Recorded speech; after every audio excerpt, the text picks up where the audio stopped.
Hello, everybody, and welcome to another Top 10 edition of Magic Mics, proudly sponsored by our Patreon supporters at CoolStuffInc.com, where you can find cool stuff in stock every day, and check out our co-sponsor, CardHoarder.com, offering the best inventory prices and delivery of cards for Magic Online. And check out our Altar Sleeve. Support the show by using the code MAGICMICS at checkout for 5% off anything in the store, and that's an old slide, but I'll fix it later. That said, I am Evan Irwin, and we get started each week by saying hello to my two co-hosts, MTG Nerd Girl. Hello. Ruben Bressler. What is up, everybody? It is another week. It is officially fall. Is that right? That's right. Fall is the autumnal equinox has passed us. It's fall, y'all. That's right. Yeah. Mm-hmm. We also begin with our choice of the top comment from last week in a segment we call Honorable Mention, where Ruben will tell us who was the most eloquent, letting us know what card we did not choose as one of our top 10 Innistrad Midnight Hunt cards. Ruben?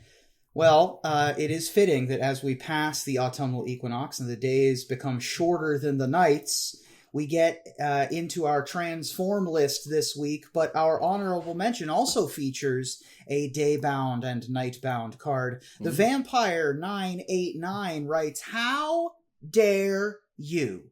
You speak in high regards, the Stormseeker. You showed love to Arlen. You show admiration to the Huntmaster. But none of you even bothered to say finally, with the grand debut of the best werewolf commander of all time, Tovalar, Dire Overlord. Not only does his werewolf form allow you to be even more aggressive with your own kindred by giving them trample buffs, but his human form allows you to transform any of your many human werewolves, regardless of which Innistrad block they came from. Not only that, but it allows you to draw more cards with each time you're successful on the attack with your pack in both human and werewolf form. Need I remind you, he's only 3 mana to play. He deserves more love. Ulrich can stay in the 99 kennel where he belongs." Tovalar, Dire Overlord is a green-red and a generic mana for a 3/3 rare legendary human werewolf that says whenever a wolf or werewolf you control deals combat damage to a player, draw a card. At the beginning of your upkeep, if you control 3 or more wolves and or werewolves, it becomes night. Then you transform any number of human werewolves you control. Of course, it has day-bound. You flip it over, it is the 4/4 legendary werewolf that says whenever a wolf or werewolf you control deals combat damage to a player, draw a card. And then it has the Kessig Wolf Run ability of red, green, X generic mana : target wolf or werewolf you control gets +X/+0 and gains trample until end of turn. This card is 100% standard playable. I've built the werewolf deck. It is super fun. The fact that this thing draws you cards is the absolute linchpin as to why this card works. And man, it works great. And it is very scary when you flip it because the Seeker's Chariot gives you those 2 other wolves to make it night. Just like that. Oh, That helps. It's good. I like that. Yeah.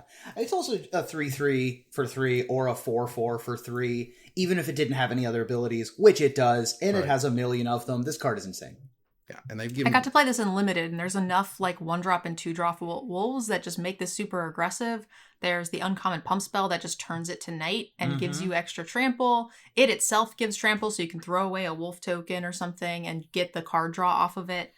There was also a scenario where I played this out and then got to pump it knowing I was going to get double blocked and lose my card, but I was able to draw off of the pump spell plus draw off of his trigger, making it kind of a 2 for 0 still, and then just recur him with a rebirth. Nice. So this card is absolutely nuts when it comes to like card advantage, which is not something we typically will see a ton of in limited for red-green, which I like. Yeah, it has a very rare ability, as it were. Which is drawing cards in red-green, which is great. So, Tovalar is fantastic. And, for all intents and purposes, we probably should have had it on one of our lists. The Vampire 989. We do appreciate you pointing it out. It's fine. We'll give the vampire the werewolf win. Heyo. Well, please contact us on social media. Twitter, our DMs are now open. You can hit us up on Facebook. We have a subreddit. However you want to contact us. Thanks again to CoolStuffInc.com for sponsoring this giveaway. And stay tuned for our top 10 list this week. And maybe you can win next week's free gift certificate, because it is time to talk about the transform and or the flip cards. Because let's face it, they're probably never making any more flip cards. They're sure as hell not going to make enough for us to put on the list of any sort. And okay. Yeah, and it felt like that was the first iteration of Transform. It really was. So it felt right to have it. Well, it feels right to start our number 10. Now, I'm the only person with a number 10. There's not a ton of these cards. We're all over each other this week. Expect a fairly short entertainment program. But for our number 10, for my number 10 rather, I was able to include one flip card. Just, there's obviously a lot of competition, but this was the one for me. This card was so huge. This card was super important. It didn't run the format per se, but at the time it was an incredibly good rate. It had a lot of really good numbers on it in terms of the way it was costed and its power and toughness and stuff. And there was just entire decks built around Jushi Apprentice. Mm-hmm. Jushi Apprentice was a blue and a generic mana for a 1/2. That 2 toughness was important. For a blue and 2 generic mana, tap, draw a card. If you have 9 or more cards in a hand, you flip Jushi Apprentice, which means basically you have to use it at the end of their turn with 7, and then on your turn at some point to get the 9. You would flip it over with the magical flip button here into Tomoya the Revealer. For 2 blue and 3 generic mana, tap, target player draws X cards, where X is the number of cards in your hand. This card was sweet. It kind of went nowhere after it rotated out of standard, which is okay. But again, to have that kind of efficiency, to be able to turn from a 1/1 or 1/2 rather into a 2/3 with a really cool ability that would help you win the game. There were mono blue, I think, decks that were running this with Kiga and stuff back in the day. Tap out blue. And I love Jushi Apprentice. Card was great. Yeah, Jushi Apprentice is the first in a long line of creatures that are why does this have two toughness? Right? First time we started really asking, why does this again? Yeah, absolutely. It was a huge part of the blue-black control decks in Standard at the time. Mm-hmm. You would play this alongside like you said, things like Kiga and Maloku. And then just a bunch of counter spells. You would just play a Jushi Apprentice, and then the next turn you leave up Hideous Laughter and Jushi Apprentice, and then that's what your whole game was. Very awesome card, just super fun. I vaguely recall this being in the Solar Flare, not the Solar Flare, the 3-color Fire Main Angel blue, white, red decks. Yeah, some sort of America deck or whatever at the time. Yeah, exactly. Yeah. And it's just just a really excellent card. Yeah. It was important to be on the curve, right? The 2-drop into the 3-drop ability, that was really cool. And 3 mana, you'd have counterspell mana up. So, it worked the right way. Let's put it that way. So, that was our number 1 and only number 10. Yeah, we're all higher on number 10, and we're all higher on number 9. Yep. We don't have a number 9 this week. We all do, but we're going to get to it. They're on later. Elsewhere. Yeah. So we move on to number 8. I don't have a number 8. Ruben, do you have a number 8? I do, and it is near and dear to my heart because I played a ton of it in multiple formats, including Legacy.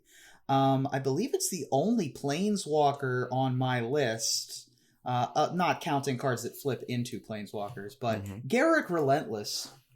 My number 9. Near and dear to my heart. Crossing them off. Right next to each other. GARRUK Relentless is 3 colorless and a green for legendary Planeswalker GARRUK. When GARRUK Relentless has 2 or fewer loyalty counters on him, transform him. Pay 0, deal 3 damage to target creature. That creature deals damage equal to its power to him, so they kind of fight. Or pay 0, make a 2/2 green wolf creature token. The backside is GARRUK the Veil Cursed, which has a black-green color identity, right. I believe. Yeah, it's black-green. +1, create a 1/1 black wolf creature token with Death Touch. -1, sacrifice a creature. If you do, search your library for a creature card, reveal it, and put it in your hand, and then shuffle. Or -3, creatures you control gain trample and get +X/+X till the end of turn, where X is the number of creature cards in your graveyard. I mean, this has 5 abilities on the 2 sides. It's very, very good. It's awesome to slam down and fight your opponent's 2/2 flyer, or just be a continuous flood of 2/2s. You can even make a 2/2 and then flip it yourself to fight one of your wolves. And then, of course, the backside, the 1/1 Death Touchers are very difficult to deal with. Being able to tutor up creatures in old school Maverick, when I played this in Maverick, being able to go get a Knight of the Reliquary after you've had a Dryad Arbor or a Wolf token in play was a huge deal. And giving them +X/+X and trample was also a huge deal. I mean, there was little to no downside to this card. This card was like super sweet on so many levels. Like Liliana of the Veil got all like the love and the attention and was just more powerful. It was just pushed a little bit harder, but this was still super huge. This was crazy huge in standard. This saw play from the moment it was there into the moment it left. Like GARRUK Relentless was always a thing you had to be aware of. If something had too toughness or too power, it was really, important to note how GARRUK Relentless interacted with it. And once you flipped it over, making Death Touch Wolves was insane. Like this was the first thing that had reference like the Planeswalkers dealing direct damage and them dealing damage to him, which was kind of cool and neat. And like it's a flip card when these flip cards were never seen before. So now we have a flip Planeswalker, and like this card was dope forever. This was my number 9.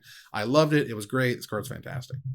This was the first time GARRUK was green-black, right? Yep. I believe so, yeah. So there was also a lot of really cool promotional items that came out around GARRUK, where like there was like Penny Arcade pins where it was like a half a face that was like green, and then the other half that had like the darker like thing to it. I know there was like some comics and some Funko Pops. Mm-hmm. So it was also just like a really cool thing that Wizards did as far as just kind of branching out as far as the flavor of it goes. We got some really cool products for it. Yeah, the promotion was excellent. Yeah, it was fantastic. And there, there was the whole storyline of GARRUK going through the thing and then dying, the resurrection thing later or whatever. I've always enjoyed the GARRUK story, and this GARRUK in particular was just so cool. And like, yeah, it really showed how cool flip cards could be on a Planeswalker, and that was brilliant. Nerdgirl, do you have a number 8? I sure do. Ooh, let's hear it. My number 8 is probably one of the like less exciting cards on my list. It's overall just kind of a key piece in the Bant Humans decks, and it's not really something that a lot of people are going to be thinking of when they think of like flashy or good flip cards, and that is the Duskwatch Recruiter. It is a 2/2 for 2, a colorless and a green.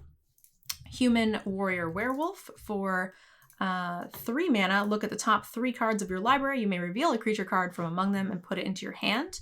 Put the rest back onto the bottom of your library in any order. And then this is the old flip rules. So it could flip into a different werewolf, which is 3/3 for 2. Or you're getting it for 2 mana. It's a little different because you can't cast it like you can now, right? That's going to be tough to remember. Yeah. And then at the beginning of each upkeep, if a player casts 2 spells, you flip it back. But this creature has creatures cost 1 less to cast. So it kind of really lets you ramp out really, really quickly. This is a premium target for any Coco deck, and did really well in the 2016 World Championships. I think most of the decks in like the top 8 were working on it, including like BBD and Carvalho. Mm-hmm. I think this card like was an absolute staple when it was in the format, and it made you have something to do on your turn 2 and or turn 3. Otherwise, it's going to flip and you're going to be in trouble. No doubt about it. This card was sweet. But it was. I appreciate the fact that when you look at the new Innistrad set, Midnight Hunt, they're very particular when they say things like all werewolves transform, or make transform all of your werewolves, or transform target werewolf. They're it works with the older cards. It doesn't say that they're daybound or anything, but it still works with them, which I appreciate. I don't think it's worth it to go do the super errata of all these werewolves. I think it would just kind of mess a lot of stuff up more than fix it. This was my number 9. Nice. Duskwatch Recruiter and Kralin Horde Howler, another super flavor. I love the stories that flip cards allow you to tell. This one being a human that's trying to recruit people, and then the Howler trying to recruit other wolves. This one also secretly allows itself to flip, because you can play it on turn 2 and then turn 3 activate its ability, not play any spells, and then flip it over. Right. And it's a huge part of, there's like a green-white combo deck that you get infinite mana and with Vizier of Remedies, and you can dump all of that mana into this to search for your 1 Walking Ballista to kill your opponent. There's a bunch of cool stuff that you can do with Duskwatch Recruiter. This was one of the first cards that I can recall in particular that sort of like worked with itself, if that makes sense. Nowadays, everything works with itself. Like, of course this thing has the ability that helps it trigger its own thing, whatever. Well, back then this is weird and novel, and like, whoa, you mean my turn 2 is supposed to be this and my turn 3 is supposed to be this ability so it can do the thing, and so I find the creature to play with the other side. Like, oh my God, it all works together. This is kind of where that started. They're like, here, you have the enabler on the good card. And that was sweet. Yeah. All right, let's move on here to number 7. I have a number 7. I'm very excited about it. Let's move on here officially via the slide. And this is a card that is still worth plenty of money, still very good. And funny enough, a lot of cards from this block, even though it was really unpopular, or it was actually very popular amongst casuals, regardless, this card is one of those cards that's like, it just feels like a perfect design. It just felt good. It was never overpowered. It was never underpowered. You always liked it. It was fun drawing in multiples because the first one eventually would go off and turn magically into a treasure cove, because I'm talking about treasure map. Treasure map showed up in Ixalan and is a rare artifact that says 1 generic mana tap : scry 1, then put a landmark counter on treasure map. Then if there are 3 or more landmark counters on it, remove those counters, transform it, and create 3 colorless treasure artifact tokens with tap. Sacrifice this artifact, add 1 mana of any color to your mana pool. And on the other side, now when it transforms tapped. Do note if you're using its ability. And it says tap, add 1 generic mana, add 1 colorless mana to your mana pool. That's the wingding. Or tap, sacrifice a treasure, draw a card. So it was good in all these control decks / mid-range decks for just dirtling around. It got you to your good draws. It smoothed out your draws, which was awesome. And it's just a hell of a flavor thing that the treasure map finds the treasure cove. That's awesome. This was my 9. Nice. So we're all in there together. Yeah, like they're all going to be roughly the same at this point. So this is a huge piece that shows up in like a ton of different decks through just competitive Magic, which is really, really interesting because it is kind of like a little unexciting, which I find to make some of the best cards. Things don't need to be crazy, flashy mythics with, big words, 17 colors and 1,000 words on them or anything. So I do like that. This is a sideboard card in most like red deck wins. We see it in PT Dominaria, Guild of Ravnica. Wyatt Darby's PT winning deck list had one of these in the sideboard. So it's just like pretty much all over there. Yeah, and it's still worth $7+. Like this is a very good casual card. It's also colorless card draw. Like the fact that you can draw cards eventually in mono red or other archetypes that traditionally don't have easy access to card draw or card selection is huge. And now we have slightly more. We've got like Maze Mind Tome. Right. I've got a couple of these cards, but this one, and also I believe that this was the first revealed flip card from Ixalan that showed the cool back. Yeah, I think so. It looked like a treasure map. Yeah. And it was very exciting to be like, oh, there's flip cards in this set? And there's a treasure map? Very cool. Like, it just felt good. Yeah, it felt sweet. And there was also that, like, oh my God, they're about to untap with 3 more mana. Like, sometimes that would get you, is that they untap with, like, 8 mana all of a sudden, and then you're screwed. Right. Like, there's a whole bunch of ways this thing kind of goes back and forth, and I really enjoy it. Ruben, what's your number 7? My number 7 is there was a cycle of these cards, and they're all pretty good. I decided to go with one that I personally had a ton of fun with in Standard, and has also continued to have a little bit more life past that. My number 7 requires you to have 7 lands on the battlefield, and it's Nissa Vastwood Seer. 2 colorless and a green gets you an Elf Scout that's a legendary creature. It's a 2/2. When it enters the battlefield, search your library for a basic forest, reveal it, and put it in your hand, and then shuffle. When a land enters the battlefield under your control, if you control 7 or more lands, exile Nissa, then return her to the battlefield transformed under her owner's control into Nissa Sage Animist, who's a legendary planeswalker Nissa with 3 loyalty and has 3 abilities. +1, you can reveal the top card of your library. If it's a land card, put it on the battlefield, otherwise put it into your hand.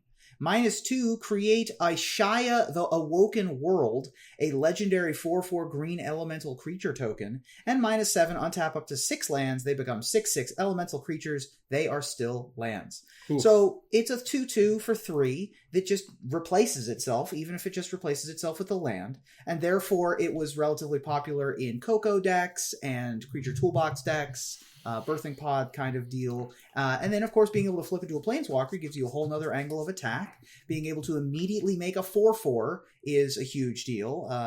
It being legendary means you couldn't make multiples of them, like Wrenn and 7 or whatever. But its +1 was also card advantage, very much like a Coiling Oracle. It was +1 Coiling Oracle, and that's that in and of itself was incredible. Like Magic Origins was a new sort of like, watershed moment of, oh my god, how good can a legendary creature that turns into a planeswalker be? Pretty freaking good, particularly in that multiple copies of herself fueled herself. You know what I mean? Like, they went and got more forests so she'd help flip her later, and then boom, she's this awesome planeswalker that makes a 4/4 and starts doing a bunch of cool stuff and coiling Oracle all over the place, which is fantastic. It's +1 draw a card. Like, it's +1 draw a card. Like, that's what she turns into. That's incredible. This card's fantastic.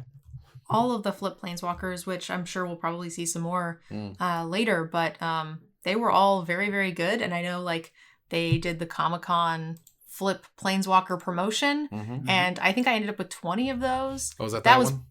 That was the best, and I did it for like 4 years. Nice. But that was by far the most profitable. Nice. In fact, that one was so profitable, it was actually better to break apart and sell the cards individually because they were so highly sought after. Wow. And the collection was worth so much, but people just wanted to actually have the cards. So you're able to get like actually a slight little markup on them by selling them separately, which was just awesome. Wow. I think Chandra was like the only real miss. I believe the rest of them saw a whole bunch of play. But yeah, when the worst one was like Kithion, like, wow, those cards were fantastic. All right. Nerd Girl, what's number 7? Higher.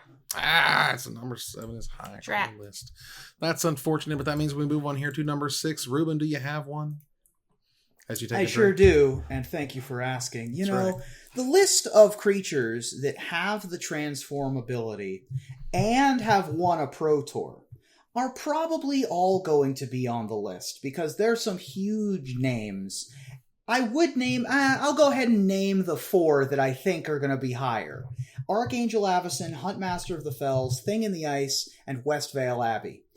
Those are probably going to be on this list.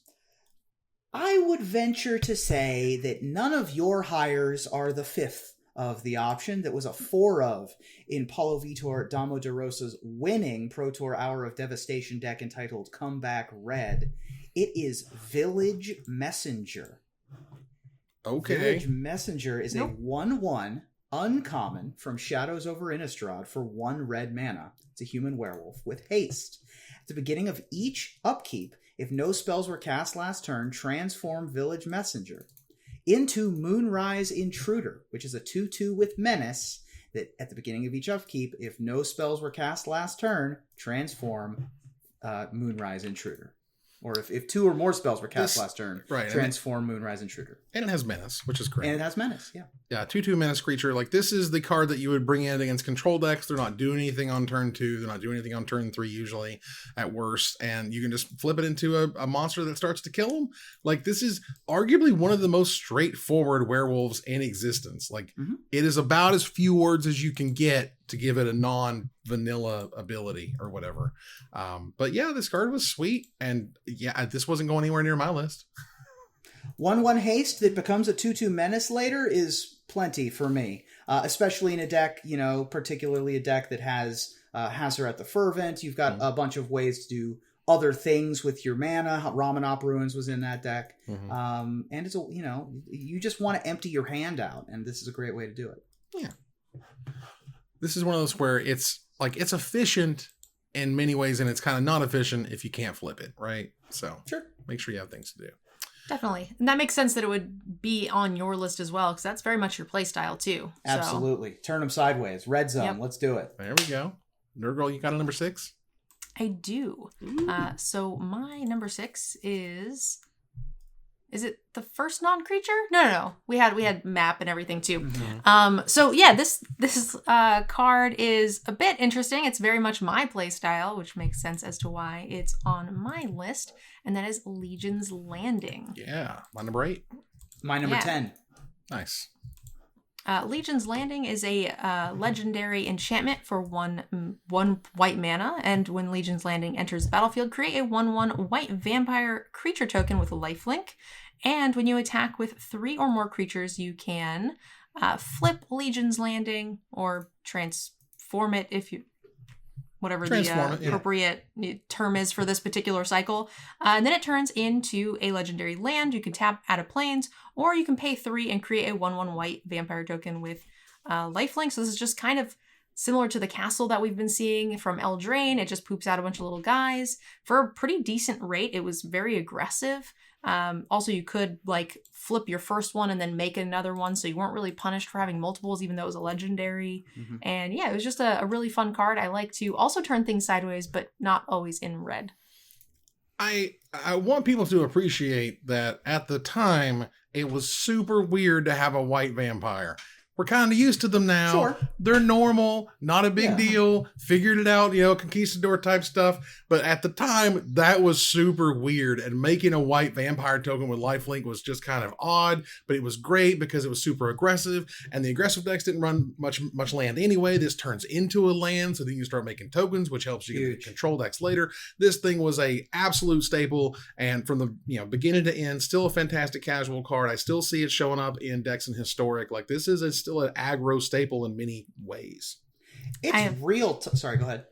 I was just gonna say I have one little thing, like tidbit to add to it, just so you guys know how good this card is. So for PT Guilds of Ravnica Standard, all 4 of the different decks in the top 8, all were running this card. In the top 8, there were 22 copies in just 8 decks of this card. It is absolutely insane. Yeah. It's great. Card is unreal. It is probably the best white mana ramp that's ever been printed. It's fair. Because it's very easy to go turn 1 this, make your token. Turn 2, 2 1-drops. Turn 3 attack, play a land, have 4 mana. So that, and we've never seen anything like that for a mono white deck. Oh, no. Much less, playing alongside things like the Loxodon that with Convoke, Benelish Hero, all of those kind of things. This gave you a late game after your opponent played a Wrath effect. You were able to keep pumping out tokens and keep that pressure on. Great card. I love it as well. Goodness. Well, that card is fantastic. It's on all of our lists for a reason, and we love it. Now, this next one, my number 6. All right, let's go. Here we go. A lot of words. Okay, so this card in particular was super important to the core set that it is contained in. It was an entire campaign was built around its existence. This was, as I recall, what they had unveiled while we were at GP Vegas, and they had the WotC party thing, and they were like, hey, BT Dubs, check out this thing. And there's a giant supersized version of Nicol Bolas, the Ravager, right there. That card is something else, let me tell you. It's a red, a black, a blue, and a generic mana for a 4/4 mythic legendary Elder Dragon, and it's worth $30. Oh, yeah. It has flying, and when it enters the battlefield, each opponent discards a card, a 4 mana, 4/4 flyer, and the first thing it does is they discard a card, and we ain't done. So as a sorcery, you can pay a red, a black, a blue, and 4 generic mana. So for 7 mana, you can exile it and return him transformed. Here we go. Other side is Nicol Bolas the Arisen with 4 freaking abilities. It has 7 loyalty to start. +2, draw 2 cards. -3, it deals 10 damage to target creature or planeswalker. -4, put target creature or planeswalker card from a graveyard, that's any graveyard, onto the battlefield under your control. And for -12, you exile all but the bottom card of target player's library. This is the most expensive flip card or transform card in existence. Cheapest copies you're going to find are nearly $30. It begins as a Ravenous Rat that is the size of a Tower Gargoyle. Like it's a 4 mana, it's a 4/4 flyer for 4 mana, which you don't see in Grixis. It also makes each opponent discard a card. So if you have Shalai in play, you still discard.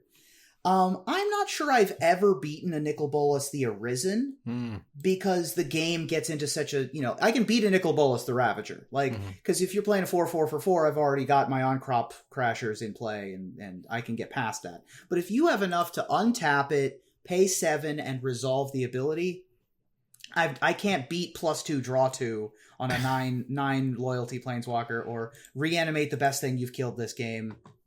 Cards are unreal. I think I beat it once. Is this card still that good in Eternal formats that aren't EDH, or is it the each opponent text that's making it cost so much? I think that it's the each opponent. I think it's probably the best non-thematic Grixis commander. I was going to say, as a commander, it's fantastic. As a commander, it's great, and you can just sort of build a control-y shell as opposed to having to build around it. Like Nekusar Deathkeeper is like more of a build-around commander. This is more of a just throw whatever you want into your Grixis deck.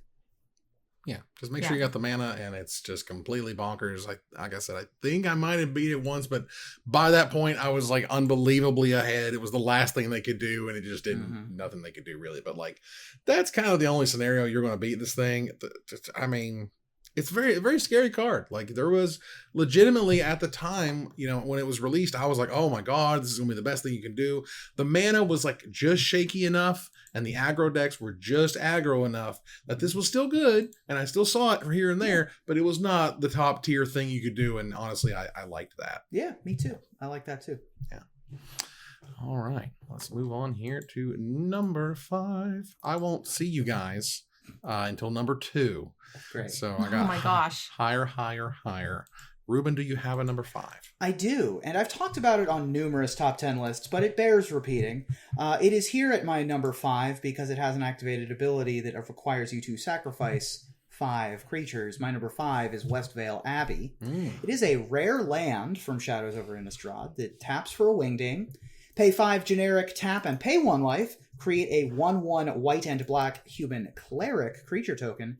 And it says, pay 5 generic tap and sacrifice 5 creatures. Transform Westvale Abbey, then untap it into Ormondal, the Profane Prince.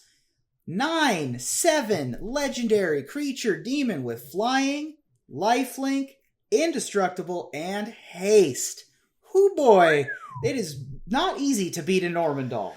It's a hell of a land just to say at any point in time, throw 5 mana in a life and you have something that can block something huge. So no matter what they have on the other side of the board, if you got 5 mana open, you have a chump blocker there. So it was good in the control decks. It give you reach long term in the humans decks, if I recall correctly, and you'd make enough tokens that you could actually sacrifice, because Ormondal was real. People died to this demon. It's scary. It has lifelink, so even if you have to sack a bunch of your guys, it would still put you ahead in the life race. So you lost your board, but now you're ahead in terms of a threat. It's scary. Usually kills them in 2 turns. Like, mother of God, this card was really good. Yep, this was my number 10, actually. Nice. You see this all over the Pro Tour. This was in Jerry Thompson's zombie list that won PT Amonkhet. It was on Steve Rubin's PT winning tokens list from PT Shadows over Innistrad. Yep. And also you just see it in every other deck as well. Like, it was something you could just kind of use. It was, I would actually be kind of interested to know what this cost when it was in Standard, but it was played very, very frequently. It'd be tough to make a good deck list without this card. Yeah. I recall it being about $10 if my memory serves. Luckily, it was a rare instead of a mythic. Right. Which is why it was only $10. Holy smokes. See the hostile, will you? Yeah, there you go. And the other thing that's good about it is that you didn't really want to have 4 in most decks. Because it was a little expensive to use. The mana wasn't great in the Standard that it was in, if I recall correctly. You had like the check lands and the fast lands that didn't play nicely together. It depends on like which era of the Standard, right? The one with the previous set or the one with the post set. That's fair. But either way, it fluctuated. But then Jerry got to use it in a monocolor deck. Right. So zombie list, yeah. Yeah, sky's the limit there. Yeah. Well, this card is dope. But let's move on here to Nerd Girls number 5. What you got? Higher. Oh. Do you have a number 4? I do. We share a number 4, I believe. Very nice. Well, if you're all alone, Evan, on having a higher, we share one. So go ahead and talk about our number 4. So the card that I picked at number 4 is a card that I personally hate because it's not my playstyle in any way, shape, or form. I find it also very difficult to use. But it's a really good card, and you see it in absolutely every single blue deck of its time, and that is Search for Azcanta. Ooh. Search for Azcanta, our number 4, is a generic and a blue for a legendary enchantment that reads, at the beginning of your upkeep, look at the top card of your library. You may put it into your graveyard. which is essentially Surveil 1. Mm. Then, if you have 7 or more cards in your graveyard, you may transform Search for Azcanta into Azcanta the Sunken Ruin, which is a legendary land that taps for a blue and also has the activated ability of 2 generic mana and a blue and tap it. Look at the top 4 cards of your library. You may reveal a non-creature, non-land card from among them and put it into your hand. Put the rest on the bottom of your library in any order. I was smart enough and also fortunate enough to pick up the full set of Jared Blando promo treasure chests of the legendary enchantments. So I've got a map-backed Search for Azcanta at home that I throw into my EDH decks whenever I want an extra one. This card's insane. Card is great. It's exactly what you want in a control deck. Something to do on turn 2. Right. A little bit of card selection as we go. Then as the late game comes around, it can refill your hand. It can dig for a Wrath. It can dig for like a Sphinx's Revelation. It can dig for a removal spell. All the things you want. It's a mana sink. You can untap it with Teferi, Hero of Dominaria. All of the things you want to do. It's amazing. This was like, I'm glad it's on y'all's list, and particularly number 4. All the things I don't want to do. Right. Well. Yeah, I mean, this was a card like this might be one of the best control cards of all time. Like all time. You surveil until you turn it into an extra mana source, which you always need, which has an ability which you can use at the end of their turn to find the exact card types that you like to play with, which are planeswalkers, instants, and sorceries.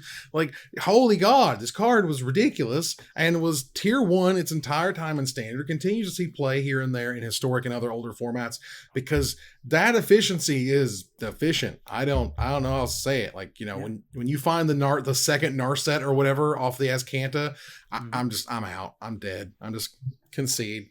We're done here. This is a cycle where I'm sad to report that Red had by far the worst of the cycle. Vance's blasting cannons never quite got there, but everything else kind of had its moment in the sun, which is nice. Here and there. And certainly Legion's Landing and Search for Azcanta were the cream of the crop. Yeah. So that card was pretty neat. I liked it, but again, I don't have a number 4, and I don't even have a number 3. Ruben, do you have a number 3? I don't. It's higher on somebody else's list. Mine too. All right, we skipped no number 3. threes. Oh man, well we move on here to number 2. This is a card that, like, I didn't include Search for Azcanta because I was one of those, like, I'm pretty sure y'all are going to have it. And then the other half was like, you know, I get it. It's good. But I also want to talk about these other cards. And I also want to include stuff like Jushi Apprentice in there because I love that card. But for my number 2 and certainly my number 1, you can't deny power level. You can't deny influence. You can't deny how it ran formats, whether or not you liked the format it created and or created around itself, or you liked the play style of it. You just can't deny Thing in the Ice, all right? Thing in the Ice is going to Thing in the Ice while it things in the ice, all right? Because it's dumb, and it's got words on it that work perfectly with the type of crap you're doing in the red and blue decks or whatever.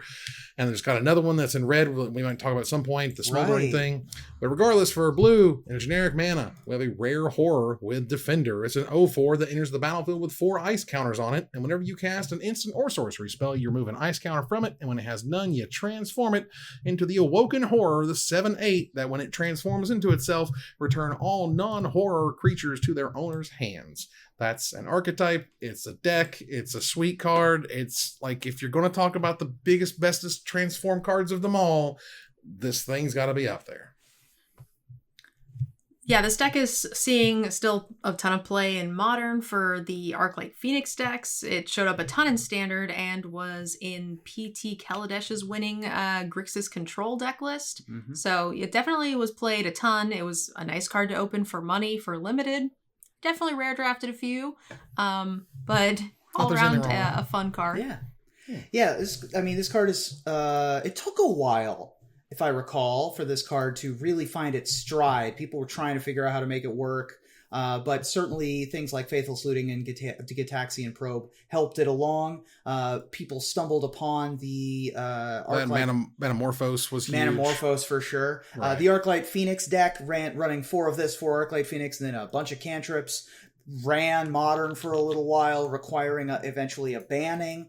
Extremely strong card, very excited, and also just a cool story. You're dragging the iceberg further south, and as it melts, the thing in the ice emerges. I'll put a little honorable mention in here for another 04 defender that we just referenced called Smoldering Egg. That is very similar, colorless and a red dragon egg with defender. Works in a very similar way. When you cast an instant or sorcery spell, you put a number of ember counters onto Smoldering Egg equal to the amount of mana spent to cast the spell. Then when it has 7 or more ember counters on it, remove them and transform Smoldering Egg into Ashmouth Dragon, which is a 4/4 with flying that says whenever you cast an instant or sorcery spell, Ashmouth Dragon deals 2 damage to any target. Extremely similar kinds of decks that you want to put them in, as a matter of fact. I bet that you could probably play these the same turn and then flip them at the same time, because, your 4 instants and sorceries are probably going to be worth about 7 mana. So this is the next generation of Thing in the Ice for sure. Nice. Thing in the Ice 2.0. Like 1.0 wasn't good enough. Like this card wasn't ridiculous. I think this is one of those cards that like helped Ponder get banned in Modern, where you're just like, you really shouldn't play with that together because it gets scary. All right, Ruben, what's number 2? My number 2 is a card that we've talked about a ton before. I'm excited that even though we're all over each other, we are sort of not all over each other at least I'm not all over each other at the top. Mm-hmm. Hold on. Don't make your mother too excited. Oh, well, fair enough. I'll do what I can. But this card ran a bunch of formats. It's weird that you have a Collected Company deck where the best card in it is a 5-drop. And that's because it's Archangel AVACYN. Mm-hmm. 3 colorless white gets you a 4/4 legendary creature angel with flash, flying, and vigilance. So we're already getting a flash Sarah Angel. Greatest Sarah Angel of all time. And now we're going to do more stuff. Because when she enters the battlefield, creatures you control gain indestructible until the end of the turn. So you can cast this in response to a Wrath, which is unbelievable. Ugh. And when a non-angel creature you control dies, transform Archangel AVACYN at the beginning of the next upkeep into AVACYN the Purifier. AVACYN the Purifier is a red identified legendary creature angel. She's a 6/5 with flying now, that when it transforms into AVACYN the Purifier, it deals 3 damage to each other creature and each opponent. So it protects your creatures, it destroys other creatures, it also is just a powerhouse on its own. Like, you don't need it to do anything else, really. It's just fine by herself, and they wanted it to be the best card in the set, and by golly, it was the best card in Shadows over Innistrad.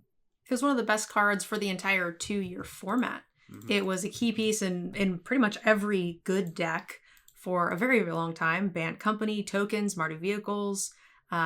Anytime your opponent had 5 open mana, you just couldn't do anything, and you could do nothing about it either. So this card was kind of a terror. There for a minute, this is true.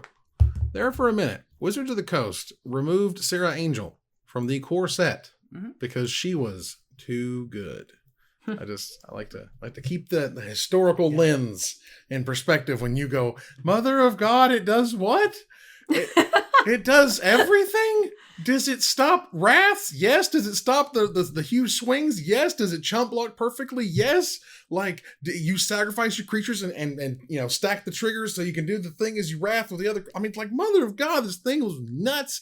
It was nutty. It had the cosplay reveal with, that was incredible with Sprinkle. And yeah, the whole thing was just pretty incredible around Archangel AVACYN. I'm always happy when the best card in Standard is a 5-drop. Especially when it's a 5-drop white creature. Right. I'm fine with that. I mean, it was Archangel AVACYN. It was Thragtusk for a while. Sure. And that's cool. These are the interactions that you want. I don't want a 5-mana spell that ends the game. But a 5-mana Sarah Angel that's beefed, is okay with me. All right. Let's move on, to Nerd Girls number 2. What you got? So I do have a number 2. So my number 2 is another one of those flip Planeswalkers that we were talking about a bunch. This card was worth a ton when it was in Standard. Definitely super excited to have them in those Comic-Con boxes. And this card is still seeing a fair amount of play in other formats like Modern, Legacy, and Vintage. And that is JACE VRYN'S Prodigy. It is an 0-2 for 2 mana. You can tap it, draw a card, discard a card, and if you have 5 or more cards in your graveyard, you can flip or you exile and then transform it under its owner's control. And then it becomes a Planeswalker with 5 loyalty to start. For +1, you can target creature gets -2/-0 until your next turn. Or for -3, you can cast instants and sorceries from your graveyard. They get exiled instead at the end of when they resolve. Or for -9, you can ultimate it, and you get an emblem with whenever you cast a spell, target opponent puts the top 5 cards of their library into their graveyard. That's a lot. That's a lot of words. This card was the first, I believe this was the first card to reach $100 in standard. As I recall, it got really stupid. I know it hit $50 100%, but I believe it actually got there, and it was because Tarmogoyf got to $100 or whatever after it left standard, and it just kept a meteoric rise, or whatever. The point is, Wizards won't print Merfolk Looter. This is the greatest Merfolk Looter of all freaking. They still won't give you Merfolk Looter. The best you got is that Suspicious Stowaway, and that thing's rare. This card was Merfolk Looter on crazy steroids. This card was like awesome in multiples, which was nuts. You got to replay your spells, which is somehow fair. You had like a Snapcaster element to your 2-mana Merfolk Looter, who was crazy good. Yeah. It has 2 toughness again. The little 1 tough, 1 power, 1 damage dealing stuff just couldn't touch it. Yeah. Damn, this card was nuts. And no one thought it was cool until LSV said it was the best card in the set, and then everyone lost their minds. Yeah. Adam Prozac is famous for saying that he would rather draw a card and discard a card than draw a card. And I'm not sure I would go that far, but it is very, very, very good to put cards in your graveyard these days. And JACE VRYN'S Prodigy does not ask very much of you. You can throw it under the tires, tap it, and transform it without losing it. And oh, by the way, they can't attack the Planeswalker that way. Just all for the low cost of 2 mana. Can't be Electro Buzzed, whatever the Overload card was from Return to Ravnica. And, you know, it can stand in front of 1/1s. It is a looter until you need it to be a Snapcaster Mage, or until you need it for another purpose. You can have it and its flipped version in play at the same time. 2 mana for this effect is insane. And I know -2/-0 doesn't sound like a lot, but it is. Like, the numbers on this card were unbelievable. Like, hot damn, this card was sick. This was my number 3. So this is top 3 territory. I did leave this one off my list because I had talked about it a million times before. Obviously, it deserves to be on the list. Right. But it is your search for Azcanta.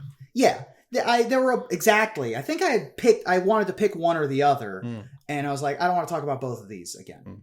There you go. All right. Let's move on here to number 1. Nerd Girl, what's your number 1?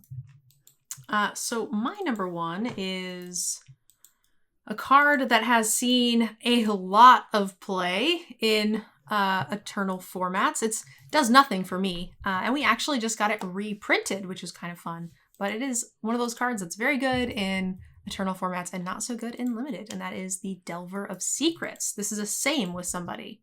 Same for me. Great. Ruben? I have a different number 1. He has a different one. Okay, go. Look, Delver of Secrets is, I mean, hell, they just gave it back to us, which is kind of incredible in many ways. Delver of Secrets is 1 blue mana for a 1/1 uncommon human wizard. At the beginning of your upkeep, you look at the top card of your library. You may reveal it. If an instant or sorcery is revealed this way, you transform it into a flying 3/2 insectile aberration. Very clear. Like, I went back, I've made a video, my Forgotten Lore series of like 12 minutes on exactly the history of this card from the movies, the first time it showed up in tournaments and set reviews and stuff.